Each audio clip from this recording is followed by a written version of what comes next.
Panorama group, जो सोचता है वो करता है।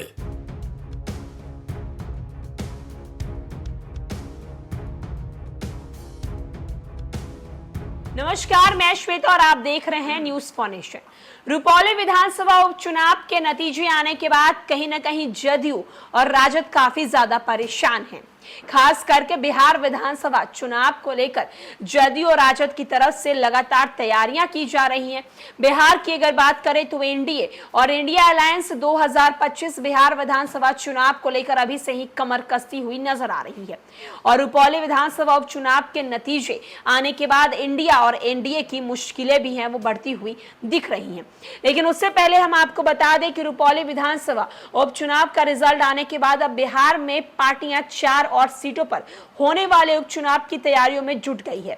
ये सीटें 4 विधायकों के लोकसभा चुनाव जीतने से खाली हुई थी, जिनमें से तरातरी और रामगढ़, जहानाबाद और इमामगंज विधानसभा सीट शामिल है।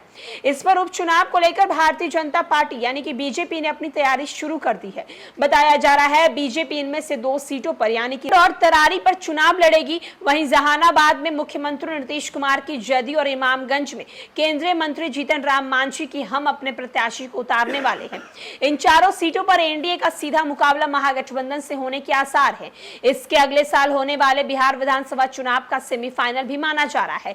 पटना स्थित बीजेपी के प्रदेश कार्यालय में शनिवार को आगामी विधानसभा उपचुनाव को लेकर बैठक हुई। इसकी अध्यक्षता में पार्टी के प्रदेश अध्यक्ष और डिप्टी सीएम सम्राट चौधरी ने की है। उन्होंने शाहबाद क्षेत्र के 2 सीटों यानी कि रामगढ़ और तरारी विधानसभा पर विचार विमर्श किया है। 2020 के विधानसभा चुनाव में इन दोनों सीटों पर भाजपा चुनाव लड़ रही थी, लेकिन पार्टी प्रत्याशियों की हार हुई थी।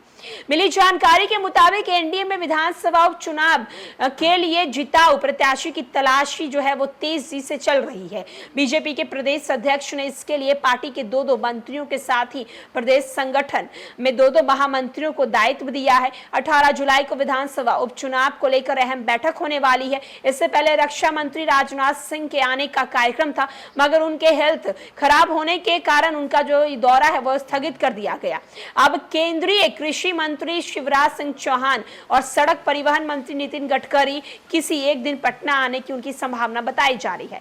हाल ही में हुए लोकसभा चुनाव के दौरान बिहार विधानसभा के 4 विधायक जीतकर संसद पहुंचे हैं, जिसमें तरारी के भोजपुर से विधायक रहे सीपीआई माले के सुदामा प्रसाद आरा लोकसभा सीट से जीते हैं, तो रामगढ़ बक्सर के विधायक रहे आरजेडी के सुधाकर सिंह बक्सर लोकसभा सीट जीते हैं। इसी तरह जहानाबाद के आरजेडी विधायक रहे लोकसभा चुनाव जीतकर संसद पहुंचे हैं, तो इमामगंज से विधायक रहे हिंदुस्तानी अवाम मोर्चा हम के सुप्रीमो जीतन राम मांझी भी गया से लोकसभा चुनाव जीते हैं। इन चारों ने सांसद बनने के बाद विधानसभा की सदस्यता से इस्तीफा दे दिया है और अब इन सीटों पर जल्द ही उपचुनाव की घोषणा होने वाली है। तो रुपौली विधानसभा उपचुनाव के बाद बिहार में 4 विधानसभा सीटों के जो है उपचुनाव होने वाले हैं। अब ऐसे में देखना होगा कि बीजेपी और जदयू की जो तैयारी चल रही है इन चारों सीटों को लेकर, इस पर क्या कुछ ताजा अपडेट जारी किया जाएगा एनडीए की तरफ से। फिलहाल के लिए इस अपडेट में इतना ही।